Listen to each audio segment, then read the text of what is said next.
Welcome to the Real News Network. I'm Nadia Kanji in Baltimore. On Sunday, Apple CEO Tim Cook appeared on CBS's 60 Minutes and defended the world's largest corporation's record of sheltering profit overseas to avoid U.S. taxes. Interviewer Charlie Rose questioned Cook if Apple is engaged in quote-unquote a sophisticated scheme to pay little or no corporate taxes on $74 billion of revenue overseas. Here's how Cook responded. That it's total political crap. There's no truth behind it. Apple pays every tax dollar we owe. The interview follows years of scrutiny towards Apple, especially from the U.S. Senate for dodging taxes. Here to respond to the Apple CEO's claim is James Henry. James is a leading economist, attorney, and investigative journalist who has written extensively about global issues. Thanks for joining us. You're quite welcome. So I'd like to start off by asking you about something that Tim Cook said. He said his company would have to pay 40% of his profits in taxes if he repatriated his overseas income. Wouldn't this kind of huge loss undermine the ability of Apple to reinvest in things that help workers, like job creation and benefits?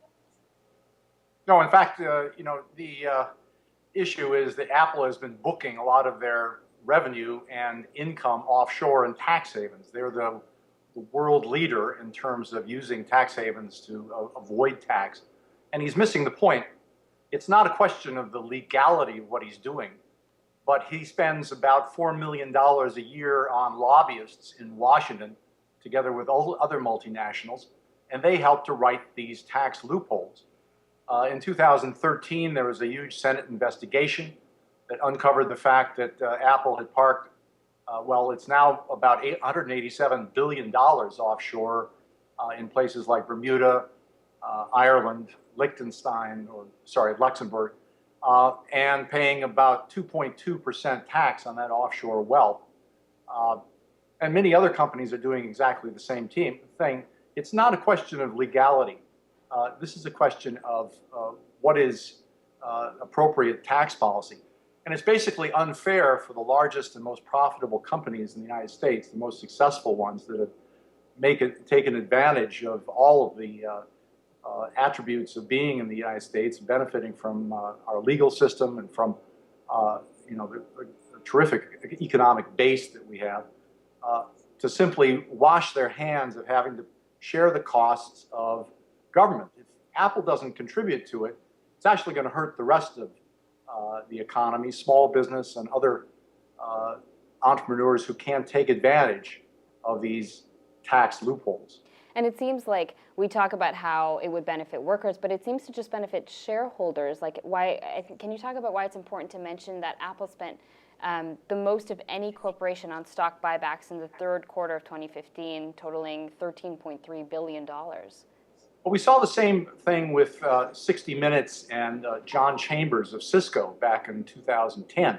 Same interview, almost identical pitch for lower tax rates for big companies. It seems, if we look at what's happened to Chambers and Cisco since then, they've peaked and gone downhill. I hope that's not the case with Apple, but it seems like when you have a CEO that starts focusing on tax policy as key factor for success, you're wondering about how competitive they're going to be. In fact, Apple's stock price has basically leveled off for the last year. We've seen no growth. There's a lot of concern about whether it will be able to sustain the iPhone's 61% of revenue going forward. So, this shift to policy as opposed to innovation is something that should be concerned to Apple shareholders. The shareholder buybacks, this is exactly what happened in 2004. We had the Bush administration sharply reduce the tax on corporate offshore assets that were repatriated to the United States. And companies did not use them to invest in new technology. They used them for shareholder buybacks that were basically benefit, to the top management at many of these companies. And to their shareholders, but basically at the same time that they were laying off lots of workers. So if we should look at that history carefully and see what the issue is. Oddly enough, both major party has really dropped the ball since 2013 when Senator Levin revealed this kind of misbehavior, and haven't really fixed the loopholes in the tax laws that are costing us about $100 billion a year of lost tax revenue to these major multinationals. And Tim Cook says the American tax system is extremely outdated. Here's what he said. Because as I said before, 2/3 of our business is over there. Yeah. But And why so don't you bring obviously, that home is the question. I'd love to bring it home. Why don't you? Because it would cost me 40% to bring it home. And I don't think that's a reasonable thing to do. This is a tax code, Charlie, that was made for the industrial age, not the digital age. It's backwards. It's awful for America. It should have been fixed many years ago. It's past time to get it done. Cook's defenders also say since companies like Apple do much of their business overseas, why pay taxes here? Can you respond to that? Sure. Well, I mean, the reason to pay taxes here is a lot of the original value is created here in the first place. But the United States has always had a worldwide income tax, and U.S. companies have done quite well on the basis of this worldwide income tax. A territorial tax, which is what Cook seems to be asking for, would really be disastrous, especially for a lot of small companies. And we don't have a real need here to reduce the multinational tax rate any further than it's already been reduced. We've seen 30 years of corporate tax cuts, and they just haven't paid off for the U.S. economy. So I think he should be aware of what he asks for. In fact, Apple is not unable to access these offshore assets. It's able to borrow against them, very low interest rates, invest here, and deduct the interest.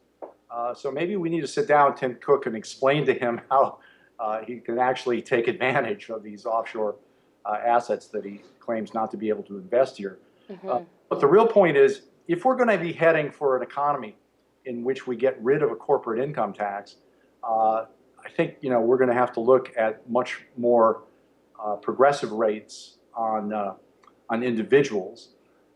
And that might be actually something for us to consider. Neither party is really looking at a wholesale tax reform right now. But if you abolish the corporate income tax, you'd have to have stiff rules to prevent people from just parking profits in companies to avoid tax. And you'd have to have a much more progressive tax rate for individual shareholders in order to avoid putting all the costs of government on the backs of the middle class and the poor. But that's the contest we're going to be facing and fighting over the next decade. So, in a way, Cook's comments, I think, are a good opener for a fundamental debate about the corporate income tax, and it's long overdue. Yeah, and we're in the midst of a presidential election. Have any candidates put forth any plans to address this? No, they've been tinkering around the edges. Bernie Sanders has been talking about a financial transactions tax, which doesn't have much to do with the corporate income tax. No one has really taken on this fundamental issue of U.S. corporate taxation and multinational tax competition, which is really driving this. We've had a kind of race to the bottom among all of the OECD countries. And so, the United States cuts its rate slightly, and then Canada has cut its rate to 23%. The UK just dropped theirs to 20%. So there's been a trend since the 1980s to have a race to the bottom among corporate, with respect to corporate income taxes around the world. And one thing I was expecting the Obama administration to do was to weigh in with our partners in Europe and with the Canadians to stop this kind of race to the bottom, so we have healthy tax collaboration, tax enforcement, as opposed to a continuing kind of tax competition. But that just didn't happen. I think the tax lobbyists in Washington, the 1,800 full-time lobbyists for the multinationals, are really spending most of their time preventing that from happening. So it is time for a corporate tax reform, but it's not one that either major party has taken the lead in. Well, James Henry, thank you so much for your analysis. You're quite welcome. And thank you for joining us on the Real News Network.